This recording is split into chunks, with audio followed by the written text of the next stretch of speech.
ಈಗ Gilli win ಆಗ್ಬಿಟ್ಟಿದ್ದಾರೆ. So of course ಈಗ Gilli craze ಜೋರಾಗಿದೆ.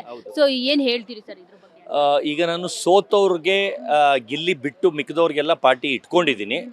ಅವತ್ತು ನಿಮಗೆ ಗೊತ್ತಾಗುತ್ತೆ ಆ ಪಾರ್ಟಿ ಕ್ರೇಸ್ ನ್ಯೂಸ್ ಜಾಸ್ತಿ ಓಡುತ್ತಾ, ಆಮೇಲೆ ಅವ್ರದ್ದು ಇನ್ನೂ ಎಷ್ಟು ದಿನ ಬಜಾರ್ ಓಡುತ್ತೆ, ಆಮೇಲೆ ನಂದು ಎಷ್ಟು ದಿನ ಇನ್ನೂ ಲಾಂಗ್ ಇರುತ್ತೆ ಅನ್ನೋದು ನಿಮಗೆ ಮುಂದಿನ ದಿನಗಳಲ್ಲಿ ತೋರಿಸ್ತೀನಿ. ಈಗ ಫೇಲ್ಯೂರ್ ಪಾರ್ಟಿ ಇಟ್ಕೊಂಡಿದ್ದೀರಾ, ಸಕ್ಸಸ್ ಪಾರ್ಟಿ ಇಟ್ಕೊಂಡಿಲ್ವಾ? ಅಲ್ಲ, ಎರಡು ಥರನೂ ಮೊದಲೇನೂ ಹೇಳಿದ್ದೆ. ಅವ್ರೇನಾರು ಗೆದ್ರೆ ಸೋತವ್ರಿಗೆ ಪಾರ್ಟಿ ಕೊಡಿಸ್ತೀನಿ, ಸೋತ್ರೆ ಸೋತಿದ್ದಾರೆ ಅಂತ ಖುಷಿಗೆ ಪಾರ್ಟಿ ಕೊಡಿಸ್ತೀನಿ ಅಂತಲೂ ಎರಡು ಥರನೂ ಹೇಳಿದ್ದೆ. ಇದು ಮೊದಲೇ ಬೇಕಾದ್ರೆ ನೀವು ಹೋಗಿ ಚೆಕ್ ಮಾಡ್ಕೊಳ್ಳಿ. ಅದರಲ್ಲಿ ಈಗ ಮಿಕ್ಕಿದವ್ರು ನನಗೆಲ್ಲ ಒಂದು ಗೆಟ್ ಟುಗೆದರ್ ಅಂದರೆ ಒಂದು ಸುಮ್ಮನೆ ಎಲ್ಲರೂ ಸಿಗೋಕ್ಕೆ ಒಂದು ಕಾರಣ, ಆ ಥರವಾಗಿ ಎಲ್ಲರನ್ನೂ ಕರೀತಾ ಇದ್ದೀನಿ. ಅದರಲ್ಲಿ ಯಾರ್ಯಾರು ಬರ್ತಾರೆ ಬಿಡ್ತಾರೆ ಅವತ್ತು ಗೊತ್ತಾಗುತ್ತೆ. ಗಿಲ್ಲಿನ್ ಕರೆಯೋದಿಲ್ವಾ? ಇಲ್ಲ, ಗಿಲ್ಲಿನ ಕರೆಯೋದೇ ಇಲ್ಲ.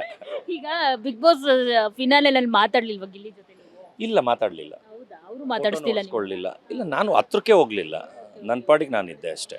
ಯಾಕೆ ಸರ್ ಇಷ್ಟೊಂದು ಅಂದ್ರೆ ಗಿಲ್ಲಿ ಅವ್ರು ಎಲ್ಲರ ಬಗ್ಗೆನೂ ರಿಯಾಕ್ಟ್? ಈಗ ಒಂದು ನಿಮಿಷ ಮೇಡಮ್, ಈಗ ಒಂದು ಕ್ಯಾರೆಕ್ಟರ್ ಒಂದಿರುತ್ತೆ, ಆ ಫ್ಯಾನ್ಸ್ ಮುಂದೆ ಡ್ರಾಮಾ ಆಗಿ ಮಾತಾಡ್ತಾರೆ. ಡ್ರಾಮಾಟಿಕ್ ಅಂದರೆ ಜನ ಸಂಬಂಧ ದೇವರೇ, ಅಭಿಮಾನಿಗಳೇ ದೇವರು ಅಂತ ಆ ಕ್ಯಾರೆಕ್ಟರ್ ನಂಗೆ ಇಷ್ಟ ಇಲ್ಲ. ಒರಿಜಿನಲ್ ಕ್ಯಾರೆಕ್ಟರ್ ಏನಿತ್ತು ಅದೇ ನಾನು ನಂಬೋದು.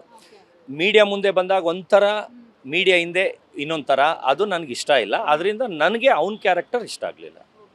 ಈಗ ಸುದೀಪ್ ಸರ್ ನಿಮ್ಮ ಕಾಂಪಿಟೇಷನ್ ಇಳಿದ್ಬಿಟ್ಟಿದ್ದಾರೆ ನಿಮ್ಮ ಕಾಸ್ಟ್ಯೂಮು ಇಲ್ಲ, 18 ಸಾರಿ ಬಿಗ್ ಬಾಸ್ ಫಿನಾಲೆ ದಿನ ನನ್ನ ಮಾತಾಡಿಸ್ತಾರೆ. ಮಿಕ್ಕಿದವ್ರನ್ನ ಒಂದು ಸಲಿನೂ ಮಾತಾಡ್ಸಲ್ಲ. ಸ್ಪಂದನ ಅವ್ರನ್ನ ಒಂದೇ ಒಂದು ಸಲ ಮಾತ್ರ ಮಾತಾಡಿಸ್ತಾರೆ. ಆಮೇಲೆ ಒಂದೊಂದಕ್ಕೂ ಕ್ಲಾರಿಫೈ ಕೊಟ್ಬಿಟ್ಟಿದ್ದೀನಿ. ಸ್ಪಂದನ ಶರ್ಟ್ ಬಗ್ಗೆ ಕೇಳಿದ್ದಕ್ಕೂ ಫುಲ್ ಕ್ಲಾರಿಫೈ ಕೊಟ್ಟು, ಸ್ಪಂದನ ಅವರೇ ಇಷ್ಟೊತ್ತು ನಾನು ಹೇಳಿದ್ದು ಕರೆಕ್ಟಾ ಅಂತೀನಿ, ಹೌದು ಅಂತಾರೆ. ಈಗ ಸುದೀಪ್ ಸರ್ರು ಬಟ್ಟೆನ ವೀಕೆಂಡಲ್ಲಿ ಕೇಳ್ತಾರೆ, ಸ್ಪಂದನ ಅವರೇ ನಿಮ್ಮ ಶರ್ಟು ಕೇಳಿದ್ರಲ್ಲ ಕೊಟ್ರಾ ಅಂತ. ಇವಾಗ ಆಚೆ ಏನು ತೋರಿಸಿಲ್ಲ, ಸುದೀಪ್ ಸರ್ ಕೇಳಿದ್ರಲ್ಲ, ಅದಕ್ಕೆ ಕಾರಣ ಏನು? ಈ ಕೇರಣಕ್ಕೆ ಒಳಗೆ ಏನೋ ನಡೆದಿರುತ್ತೆ ಅದಲ್ವಾ, ಆ ಕಾರಣ ಡೀಟೇಲ್ ಆಗಿ ಹೇಳ್ತೀನಿ, ಕೇಳಿಸ್ಕೊಳ್ಳಿ. ಫಸ್ಟ್ ಬಂದು ಕಾಕ್ರೋಚ್ ಸುದಿ ಅವ್ರಿಗೆ ನಾನೇ ಮನಸ್ಸಿಂದ ಕೊಟ್ಟಿರ್ತೀನಿ, ಅದು ಓಕೆ, ಅದು ಅವ್ರ ಸ್ಟೈಲಾಗಿ ಕಾಣಲಿ ಅಂತ. ಅದು ಬಿಟ್ಬಿಟ್ಟು ಚಂದ್ರಪ್ರಭು ಅವರು ದಿನ ಒಂದಿನ ಅಂತ 5 ದಿನ 5 ಶರ್ಟ್ ಹಾಕೊಂಡಿರ್ತಾರೆ.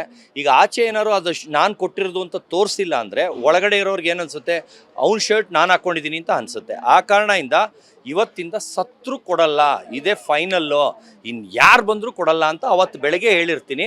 ಅವತ್ತು ರಾತ್ರಿ ಬಂದು ಸ್ಪಂದನ, ರಾಶಿಕಾ, ಆ್ಯಶ್ 3 ಜನ ಬಂದು ನನ್ನ ಪಕ್ಕದ್ದೇ ಬೆಡ್ ಅವ್ರದ್ದು, ಅಲ್ಲಿ ಕೂತ್ಕೊಂಡು ಸತೀಶ್ ಅವರೇ ನಮಗೆ ಕೊಡಲ್ವಾ, ಸತೀಶ್ ಅವರೇ ನಮಗೆ ಕೊಡಲ್ವಾ ಅಂತ ಎಲ್ಲರೂ ನಮಗೊಂದು ಅಂತ ನುಲ್ಕೊಂಡು ಕೇಳ್ತಾರೆ. ನಾನು ಬಂದು ಇಲ್ಲ, ಇವತ್ತಿಂದ ನಾನು ಸತ್ರು ಯಾರಿಗೂ ಕೊಡಲ್ಲ ಅಂತೀನಿ. ನಾವು ಹುಡುಗಿರು ನಮ್ಗೆ ಕೊಡಲ್ವಾ ಅಂತ ಹುಡುಗಿರು ಅಂತ ಎಲ್ಲ ನುಲ್ಕೊಂಡು ಕೇಳ್ತಾರೆ. ನಾನು ಒಂದೇ ಮಾತು ಹೇಳ್ತೀನಿ, ಹುಡುಗಿರಿಗೆ ಕೊಟ್ಟರೆ ಜೋಲ್ಪುರ್ಕ ಅಂತಾರೆ ಆಚೆ ನೋಡಿದವರು. ಈಗ ಕೊಡಲ್ಲ ಅಂತ ಶಬ್ದ ಮಾಡಿದವನು ಹುಡುಗಿ ಅಂದ ತಕ್ಷಣ ಕೊಟ್ಬಿಟ್ಟ ಅಂತ, ಆ ಕಾರಣದಿಂದ ನಾನು ಕೊಡಲ್ಲ ಅಂತ ಹೇಳ್ತೀನಿ. ಆ ಕಾರಣ ಅದು ಬಿಗ್ ಬಾಸ್ ವಿಡಿಯೋಲಿ ಶೂಟ್ ಆಗಿರುತ್ತೆ. ಆ ಬಿಗ್ ಬಾಸ್ ಟೀಮ್ ಅವರು ಸುದೀಪ್ ಸರ್ಗೆ ಹೇಳಿರ್ತಾರೆ. ಆ ಕಾರಣದಿಂದ ಸುದೀಪ್ ಸರ್ ಸ್ಪಂದನಾಗೆ ಶರ್ಟ್ ಕೊಟ್ರಾ ಅಂತ ಕೇಳೋದು. ಇದು ಅದ್ರದ್ದು ಬ್ಯಾಕ್ ಸ್ಟೋರಿ.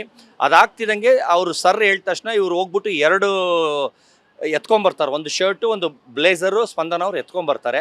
ದುರಾಸೆ ಬೇಡಮ್ಮ, ಒಂದಿಟ್ಕೋ, ಒಂದು ಕೊಡು ಅಂತಾರೆ. ಬ್ಲೇಸರ್ ವಾಪಸ್ ಕೊಡ್ತಾರೆ, ನಾನು ಹಿಂದೆ ಇಡ್ತೀನಿ.